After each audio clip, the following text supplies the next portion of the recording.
Hello, hello, hello. This is Gresh from the I Am CEO podcast, and I have a very special guest on the show today. I have Ray Sidney-Smith of the W3 Consulting. Ray, it's awesome to have you on the show. Great to be here. Thanks, Gresh. No problem. Super excited to have you on. And before we jumped in, I wanted to read a little bit more about Ray so you can hear about all the awesome things that he's doing. And Ray is the president and CEO of W3 Consulting, which helps small businesses use web, mobile, social, and digital technologies to market and manage better. He's also the author of Solomo, Success, Social Media, Local, and Mobile Marketing, Small Business Strategies Explained. Ray is also the managing director of W3C Web Services, which provides WordPress and website hosting, domain name registration services, and related web services affordable for all small businesses. As a digital marketing strategist, Google Small Business Advisor for Productivity, Evernote Certified Consultant, Evernote Regional Leader for North America, and Hootsuite Global Brand Manager, Global Brand Ambassador, Ray is often invited by economic development organizations to speak to small and medium-sized business audiences, facilitate group training, and conduct strategy sessions with small business owners on management and marketing strategy, as well as productivity technologies. Ray, are you ready to speak to the IMCO community? I certainly am. Awesome. Let's do it. So to kick everything off, I wanted to rewind the clock a little bit, hear a little bit more on how you got started. Could you take us through what I call your CEO story? What led you get started with the business? Yeah, so my story is actually rather entwined with my current client base, which is that I had just wrapped up exiting my prior company. And so I had started a real estate company back in 2000, and I'd run that and decided to exit the company. I saw the writing on the wall in terms of the economic downturn and just decided to leave that. And so after exiting that business, I was just kind of deciding what I would do next. My background was in legal technology. I had then run a small business running the real estate company and didn't really know what I wanted to do. At that time, I had been volunteering for the local SBDC in Alexandria, Virginia. And one day I was just in a conversation with the executive director, Bill Reagan, and I'd known him for many years at that point, and it feels crazy that now it's been nearly 20 years that I've known him. But he said to me, 11 years ago now, you know what, you should teach, social media to small businesses. You really have a knack for understanding how to do that. And I said, well, I could teach them for the SBDC. I could just come in and do some workshops and seminars. That's how it all started. I came and I taught some full day workshops on Facebook. Back then, 11 years ago, people didn't quite know what to do about Facebook. They didn't understand Twitter. They didn't understand LinkedIn. And I just started teaching classes for the SBDC on how to get set up and how to really think about your marketing strategy in the context of a business. And that's how it all began. I started working for the SBDC, and then later the state office, the Virginia SBDC network, then asked me to come and do work for them. And it was kind of a snowball effect. Other SBDCs around the country and more broadly, more economic development agencies started to ask me to do work for them, helping their clients understand how to do digital marketing strategy. And so that's where the book came from. I just basically said, if I got hit by a bus, what would I want to pass along to others if I weren't able to be there? And so Solomo Success was born. And now I'm finishing the second edition of that book, and I am going to be retitling it because I know how difficult it is to say. But the book came really out of that part of me wanting to really share with everybody what I'd learned over time from helping not only my own businesses marketing on the web, but also all of the businesses that I'd been meeting one-to-one and in workshops and seminars, really helping them understand how to contextualize digital marketing for this age, for the digital age. And so that book came together. And yeah, so it's been a real wild ride, not having ever planned to be doing this type of economic development work.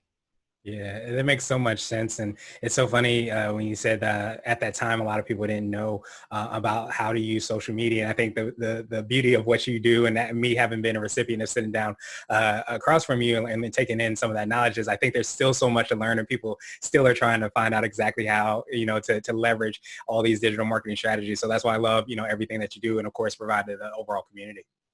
Yeah, the thing is that the technology keeps changing. And so I tell anybody who's out there, if you're a CEO and you're confused about how the technology works, you are not alone. The technology just keeps moving. I mean, just in the last week, there have been 5 major announcements from the social networks about new functions and new tools and new features that, they could be potentially game changing if you wanted to take advantage of those different pieces. So don't be too shocked by the fact that you may not understand all that there is about technology. I always say, take a piece of the pie, figure out that piece of the pie, become successful there, and then grow, especially when it comes to digital marketing, because you could literally do nothing but digital marketing all day.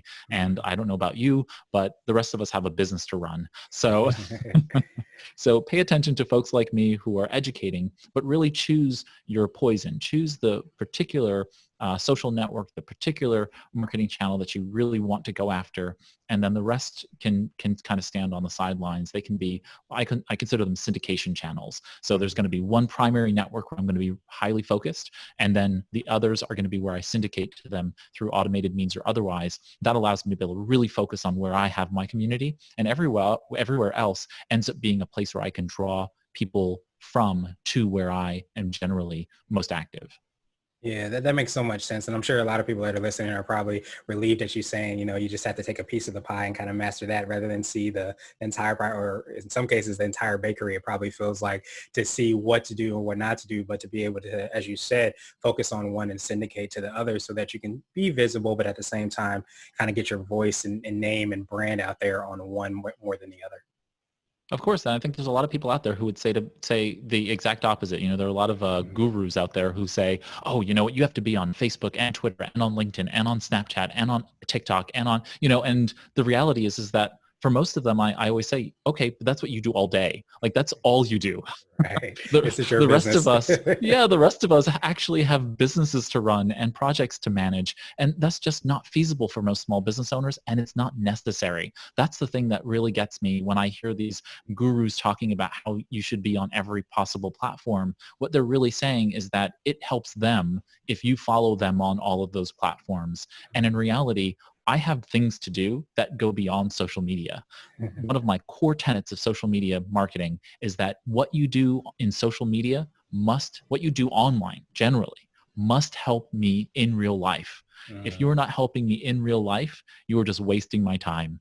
And so this is really important for people to really think of as a business owner, which is my marketing strategy needs to help the people on the other side. There's a heart and mind on the other side of every digital communication. What am I doing that's going to help that other heart and mind on the other side of the communication in the real world? And if the strategy is helping them do that, if each tactic within that strategy is helping them do that, then I'm doing my right job. If the moment it's not, then I'm just wasting somebody else's time. Yeah, exactly. And I love that in that perspective about being able to kind of provide value. And I think, of course, to even take it a step further, as you said, is to humanize it about the heart of the mind and understand that every interaction, everything you do, every piece of content you send out or create, if you have that kind of frame, that perspective, I should say, then it really helps to put things in mind. So I know we touched on it a little bit and you did as well too. Could you take us through, like, I know you work with these economic development centers and these organizations that provide a lot of value for communities. Could you take us through exactly like how exactly that works and that relationship you have with them and how that kind of trickles down to the small and medium-sized business owner?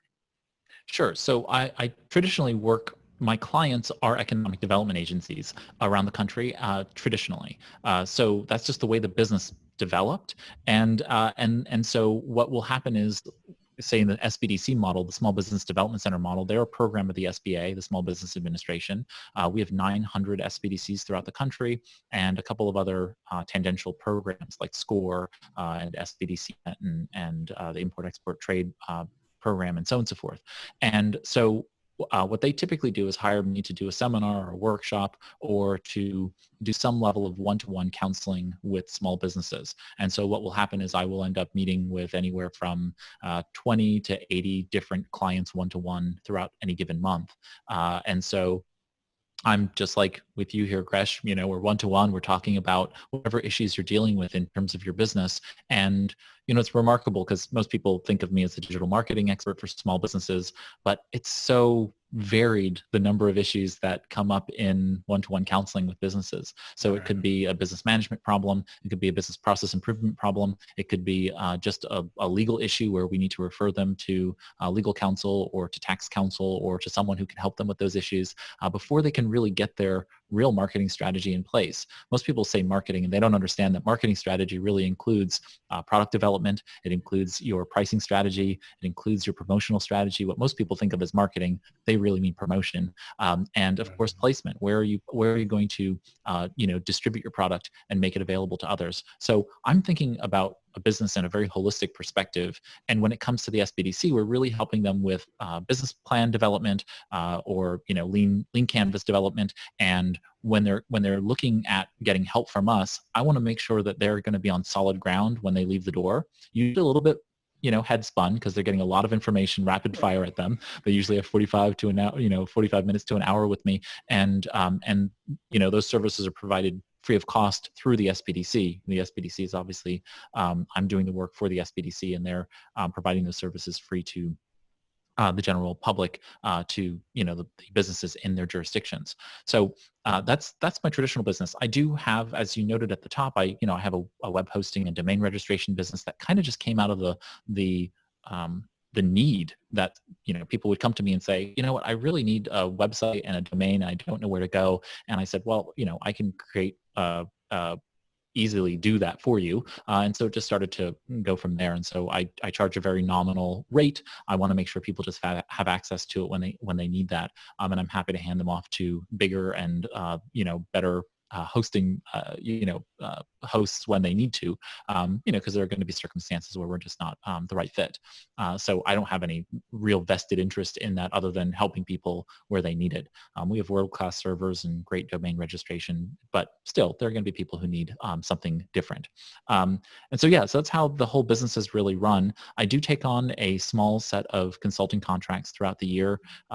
It's like one of those things, if you're not doing it, you don't stay sharp. And so I do like to take on a few clients and do that work to make sure that I am staying sharp in executing on the marketing strategies that I'm continually educating and giving to our clients throughout the network.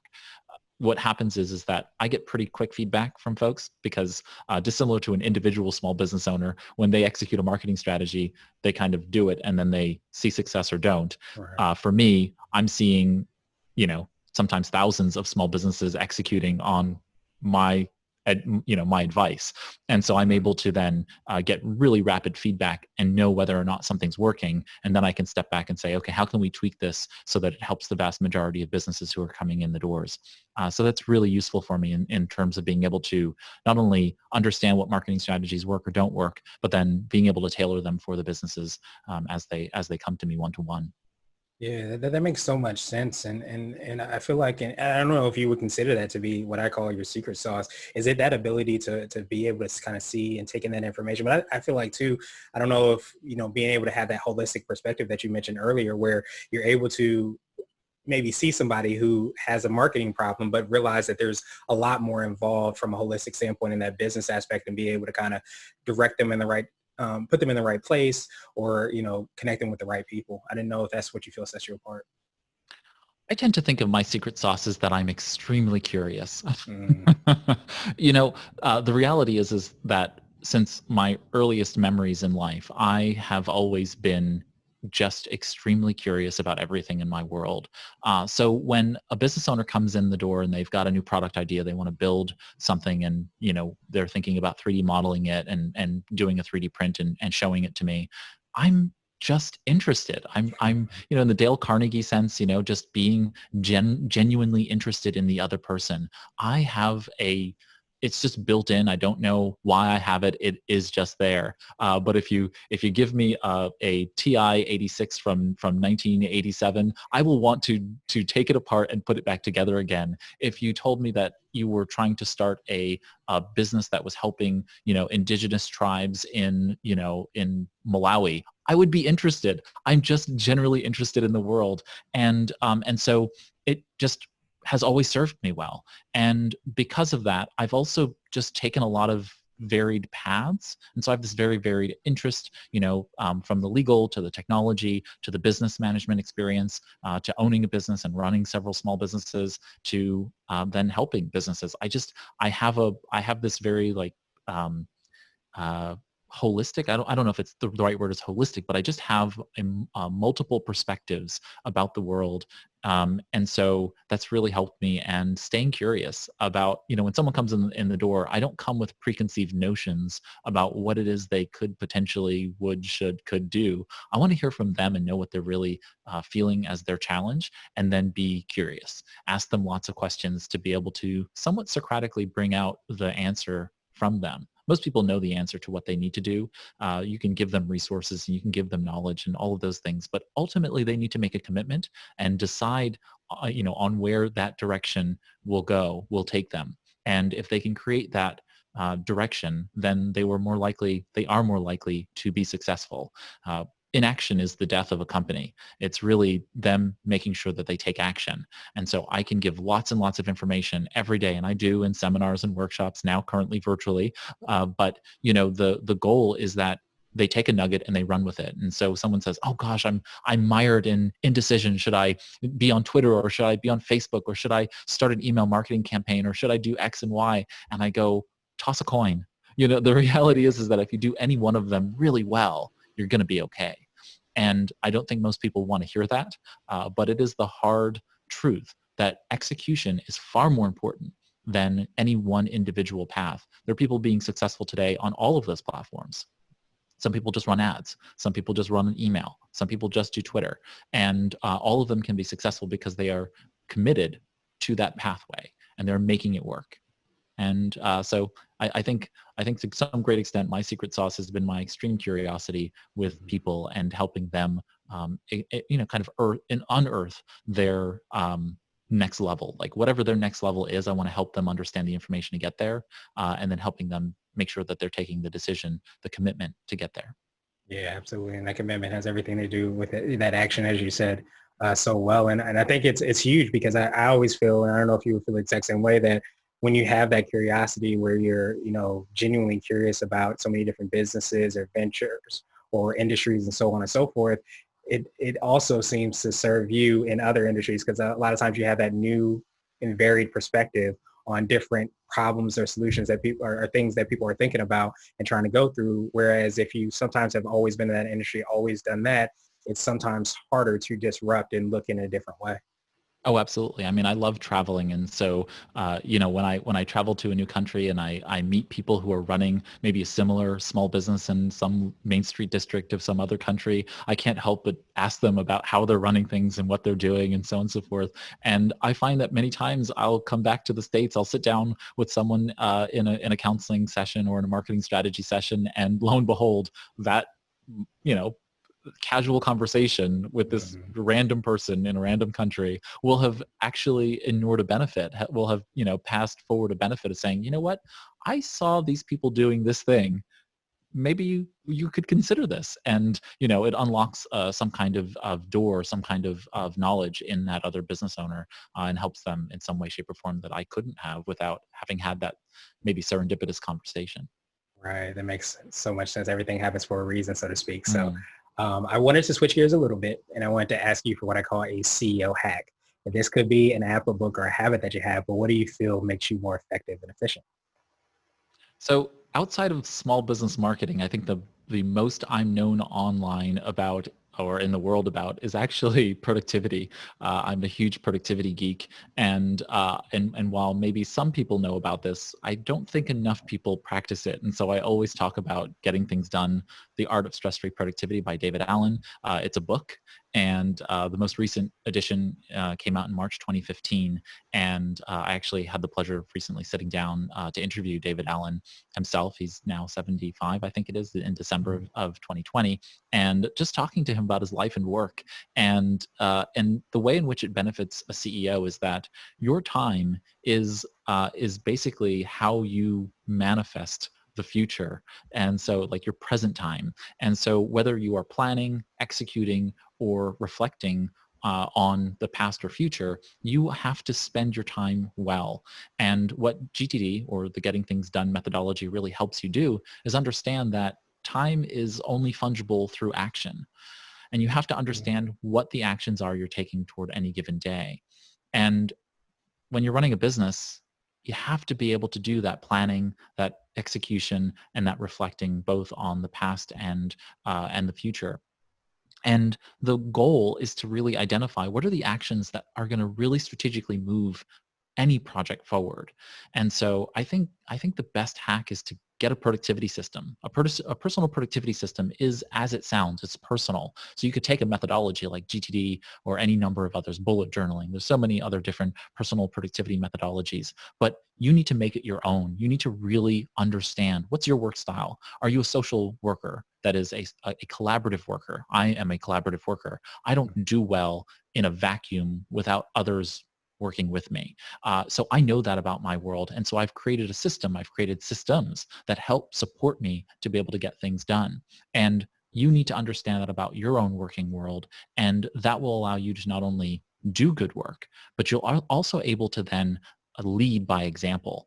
And you'd be surprised that when you're hiring contractors, when you're dealing with staff and employment issues, many of those times it's a top-down problem. It is the fact that people are following the leadership of you, and whether you have say one employee or 50 or 100 employees, people are paying attention to what you're doing. And being in a leadership role always means having to model good behavior. I actually think that there is a misunderstanding of what leadership is, because leadership means that there's somebody who's following you.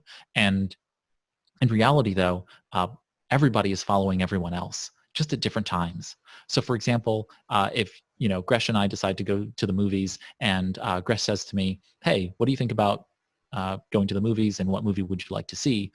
In that natural environment, Gresh could defer leadership to me, and all of a sudden, even in this one-to-one relationship, all of a sudden I become a leader because, say, I'm decisive about the exact type of movie I want to see, or the types of movies I do not want to see. I don't like horror, so Good to so know. I'm not gonna see a horror film. I'm not gonna want to go to that type of film, but maybe I'm open and willing to maybe go to a rom-com, or go see an action flick or something like that. And so there's a natural leader-follower dynamic that happens in one-to-one groups, small groups, and even within large organizations. And you need to decide at any given point whether you're leading or following. And Mhm. so even if you are not the current CEO, you need to think about how you're leading and following in your own personal and professional life. But then once you elevate to CEO, you have to decide how you're going to always be leading by example, how you're always going to be dealing with the fact that you have followers who are paying attention to what you're doing. And so I just really fundamentally believe that personal productivity works not just on a one-to-one level, but it works also by example of showing other people how to be productive in any given environment. Yeah, that's actually absolutely powerful just because, as you said, we can be leaders in so many different ways. And I think when you have, a strategy, whether we're talking about obviously productivity or anything that we've kind of talked about before, and you understand how to personalize it and make it your own, not only are you able to execute it yourself and see that success, but I think by action, you're also potentially leading other people in terms of doing that as well too. So I appreciate that hack. And so I wanted to ask you now for what I call a CEO nugget. So that could be a word of wisdom or piece of advice. It might be something you would tell a client, or if you were to hop into a time machine, you might tell your younger business self. Well, I would say make mistakes early and often, and then write them down. You know, Mhm. I was lucky. I started in business very, very early in my adulthood, and so I was able to make a lot of mistakes early on, and that meant a lot of eyes weren't necessarily on me because I could make those mistakes, and it was just kind of par for the course. People expected it, I suppose, of a young entrepreneur, but the reality is it doesn't really matter what age you are, where you're beginning your entrepreneurial career. You need to make mistakes, and you need to make them enough so that you can start learning from them. And that doesn't mean to be willfully ignorant and going out there and hacking at your at the bushes of your business. You really need to think thoughtfully about where you're going to execute and try to make the best decisions. But when you are and you are out there making risks, understand that you're going to make mistakes as you make thoughtful, calculated risks. And you need to learn from those mistakes. And as you learn from them, I just highly recommend writing them down and reviewing them. Uh, I was lucky because I just started life as a journaler. I've always been a writer in some way, shape, or form. And so I just always cataloged what was going on in my world. And what I learned is that reflecting upon what I had done was really helpful for me to be able to say, you know what, 3 weeks in a row, I did this thing. I met with this business owner, or I met with this particular potential client, or I met with this particular potential partner. And I said these things and they didn't work. So maybe I should change my working, my approach to that particular circumstance. And by doing so, I could then test the waters and see what did work and what didn't work. And over time, I learned what worked and what didn't from that very basic process of just basically saying, okay, I've made mistakes. I thought about this process. I tried these things. What parts of them, what components of them were faulty? It's just like any sales process, right? Sales process is a process because you know the parts and you can start to see where people fall out of the process, right? When people fall out of the funnel, you can fix that part of the funnel. Same thing with the rest of your life. If all things are methods, all things are models, you're able to then understand them better. And the only way for you to do that is to start tracking what you're doing so that you're able to then understand where people are falling through the cracks, or where projects are falling through the cracks, where you're falling through the cracks, and then start to fix those pieces. And so I really believe in the notion of data tracking generally. But in terms of a business, you really want to understand, okay, you know what, in the first quarter, we tried this methodology and I was tracking this data for that methodology. That was a mistake in terms of doing this and that. Okay, what can we do differently in this and that to make it better for us in the next quarter? And once you start doing that, you start to really understand that you can make these kinds of incremental. They're not ground shifting changes, but you can make these small incremental changes that in the trajectory, in the long-term arc of the business, you actually are so much better off. Yeah, that makes so much sense. And I appreciate you for talking about that, because I think a lot of times we hear about, failure as a way to success, but having that extra step that I think you said so well is making sure to document it or to journal it or to write that down, because you start to see those trends and then you can say, hey, wait a minute, this isn't going how I wanted to do. So what tweak can I make? And then, as you said, it's not necessarily like Rome is being built in a day. It's those small incremental things that end up adding up to being that success that we all want to see. So truly Yeah, appreciate that. I don't like when we use the term failure in business. I think that there's a connotation associated with it that I don't think is quite appropriate. I Mhm. think we should use the term either mistake or failure. I've heard someone call it, instead of failure, failure. Mhm. I also like the term stumbling, because when we Mhm. stumble, we don't fall.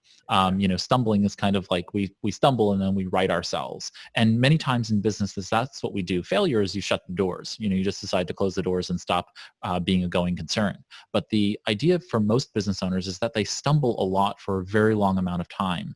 And that stumbling is not very useful if you're not capable of righting yourself and picking up a pace and then hopefully going into a good stride. The goal is to be able to understand from each of those stumbles. And so failure is not the choice. And so failure, stumbling, making mistakes. I think stumbling is the more appropriate analogy here. And so we should stumble, to begin with, earlier in the business than later, hopefully. But we all learn at different rates. The goal is to stop stumbling as much and start learning to get into that stride. And so, yeah, I just think that it's really important for us to be able to track those stumbles, so we're able to better understand what's causing us to stumble, and then righting ourselves and getting into the stride. Yeah, that makes so much sense. And it's so funny when you were saying that. I like the word stumble as well, because I think that every time I go back to, how sometimes business goes, I heard this quote where it's like, imagine a child that's learning to walk. When they fall down, you don't, yell at them and say, hey, maybe walking's not for you, because they're stumbling, because they're falling, because it didn't happen. They didn't fail at it. It's just part of the process. So it's kind of a great reminder for us in business that we wouldn't yell at a child. So you shouldn't beat yourself up about your business and the stumbles and failures that we might have when we're running our business as well. So love that. That's a And great perspective. Yeah. yeah, absolutely. So I wanted to ask you now my absolute favorite question, which is the definition of what it means to be a CEO. And we're hoping to have different quote unquote CEOs on the show. So Ray, what does being a CEO mean to you? So I would think of being a CEO as being personally responsible for what I call the 4 Ps. So that is, in essence, purpose. You have to have a mission and vision for the company. If the company doesn't have a purpose beyond the second P, which is profitability, Mhm. purpose really needs to be there to begin with. And so I really believe in having some kind of core purpose to the business that is beyond yourself. that is beyond profit. Second P is profitability. You are running a business. You're not running a charity. And some people are running a charity. And even then, people in charity know that you need to make money. You need to have money coming in the door either through fundraising or other ancillary services. Otherwise, the nonprofit's not going to last very long. So you have to have purpose. You have to have profitability. You have to have a responsibility to people. That is the whole community. So it's not just about your clients, but also your employees, your vendors, and your other stakeholders. So I think it's really important for us to think about people as that third P. And then the fourth P, and this sometimes can sound different to different people, but it's the planet. The fourth P is the planet. The reality is that the resources that you consume on planet Earth are shared among all of us. And if you care about the community, you have to care about the planet. And more importantly, to profitability, the reality is that the younger generations are becoming more and more tuned to the importance of sustainability of the planet that we're on. No matter how much we think about space travel, that's going to be a long, long time away. And we've got just a lot of problems here on the planet that we need to take care of. So, being a CEO is really about personal responsibility to your profit, your purpose, your people, and the planet. And if you can really think about it from those four fundamentals, then you've got a strong business and you've actually got a strong chief executive officer. I mean, that's the whole point of someone who puts their head on the chopping block to make sure that the business is on solid ground, and it needs all four pillars in order for it to really be a strong business today. I think that most businesses that are missing, any more than two elements ends up having unsteady waters. So, or an unsteady stance, so to speak. You can maybe shirk the planet, but if you're missing purpose, people, and profit, your table, so to speak, is going to fall over. And if you have three out of any other of the three out of the four, you're able to kind of stumble along.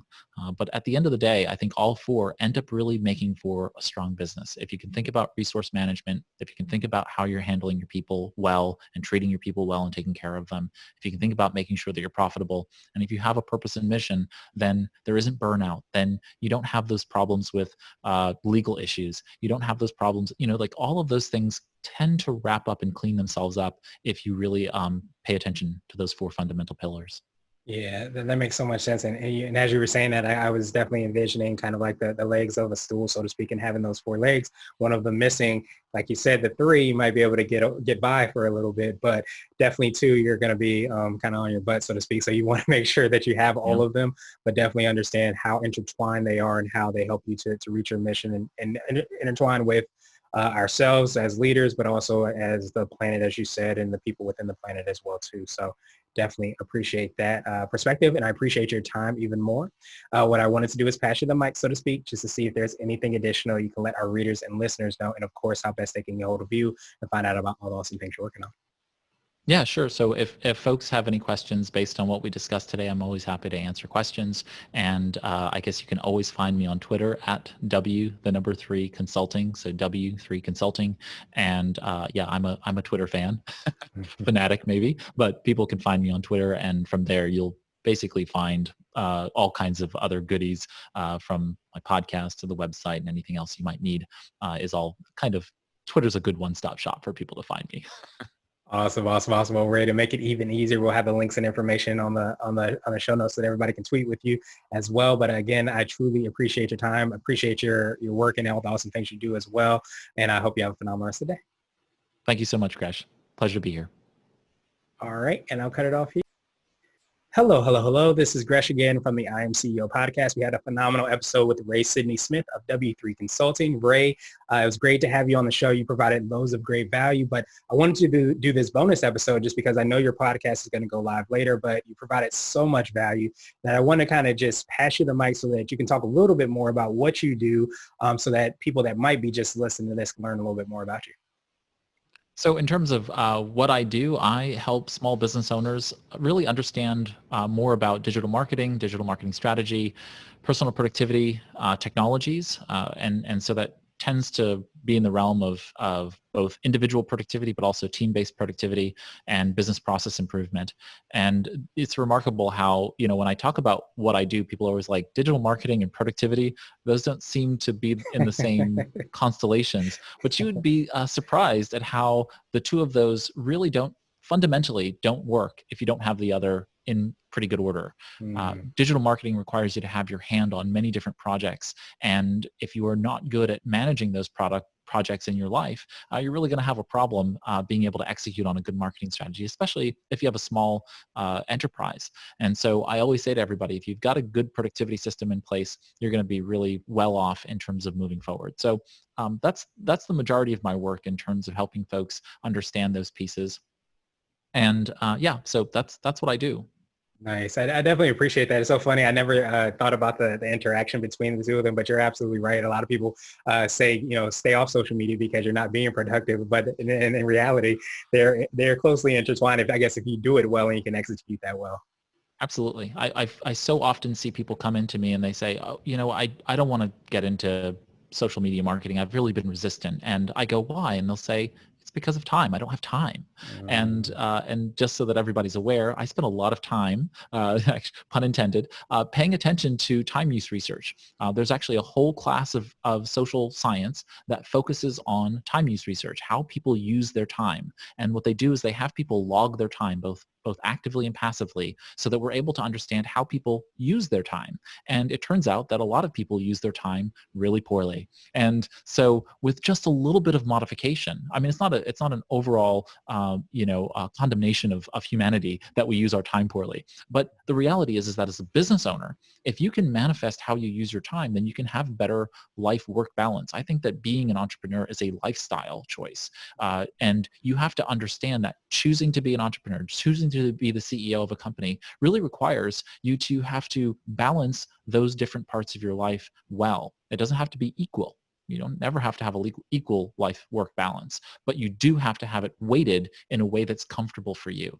And you're not going to be able to do that if you don't have good productivity principles, good productivity systems, good productivity tools in place. And so I spend a lot of my time working with people, making sure that they have the right systems in place, because then the work that's coming at them can be managed in balance. Once you feel that sense of balance, the burnout and the fatigue and all of those things that come with being an entrepreneur kind of go away. And so often than not, I hear the nonsense of entrepreneurs who I put in 5 overnighters and we're building our our launch platform and all that garbage. And I'm like, you know what? I do that every 90 days and I get good sleep and, and I have a home life. I love my family and I love what I do, but it doesn't consume my every waking moment. And the reason it does not. The reason it does not is because I have systems. I have people who do things for me. I have ways in which I do things that are most efficient in the cooking world and in the restaurant world and in the pastry world. There's something called mise en place. It's the French style of organizing your world so that you cook most efficiently. And I really take to heart that principle of mise en place. And if anybody wants to look into that, there's a book by Dan Charnes called Work Clean. Work Clean by Dan Charnes. And Dan Charnes is I think he's a journalist. So he himself is not a chef, but he interviewed all of these chefs and outlines this really interesting perspective in terms of how one organizes not just their physical space, but their internal and digital space so that they can be more productive by using mise en place.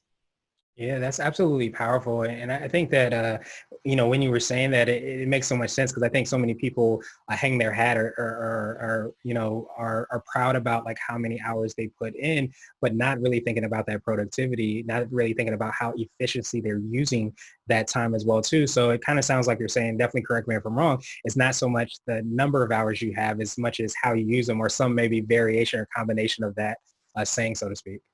Absolutely. I think one of the fundamental problems of work culture today is Mhm. that time in chair, butt in chair time is so often equated with how hard you're working, and Mhm. instead of performance and results. And that doesn't mean that we pay people less or that we give people less resources to get work done. But if a CEO or an entrepreneur started a business and their perspective, what they've been told by society is that doing hard work required long drudgery and a slog and overnights and all of this stuff that makes them it's like a Marine Corps style drill where you had to be thrown in the middle of the ocean and swim your way back to shore. You're running a business, for Christ's sake. We're not talking about battling Goliath. The goal is to be able to have an infrastructure such that you can actually continue doing this and building upon one phase of the business after the other and continuing to grow. My goal with the business is to keep growing it. And I can't grow that if it's not sustainable, if it's not designed to scale. And so often than not, I see these business owners that are doing things that are going to immediately force themselves into burnout. Number one productivity principle is get enough sleep. Like hands Mhm. down, the number one productivity principle. If you are human, you must get sleep. And to compromise your sleep is actually, you're going to compromise cognitive function. That's going to compromise all kinds of other decision making downstream. So you're going to put yourself into a compromised position to begin with, right? If you just think about it from that very basic one paradigm level of sleep, and then you think about nutrition and physical fitness and your emotional health and your mental health and all of these other pieces of the pie that you don't think about it as being connected to your business, but I bet you that most of the time people are failing in business because they have a marital conflict and they can't resolve that marital conflict because they're not thinking about it from a productivity perspective. Not like how efficient can I be with my spouse so I can get away from them and go back to working, Right. but like what systems do I have in place to make sure that I'm making sure that my spouse knows that I love them and trust them and have a good relationship with them, and so that they can trust me when I decide to make a risk when it comes to my business, right? You don't Right. realize the tension or the connection between those pieces, but there is connectivity there, and we need to surface to our awareness the connectivity of those pieces on a regular basis.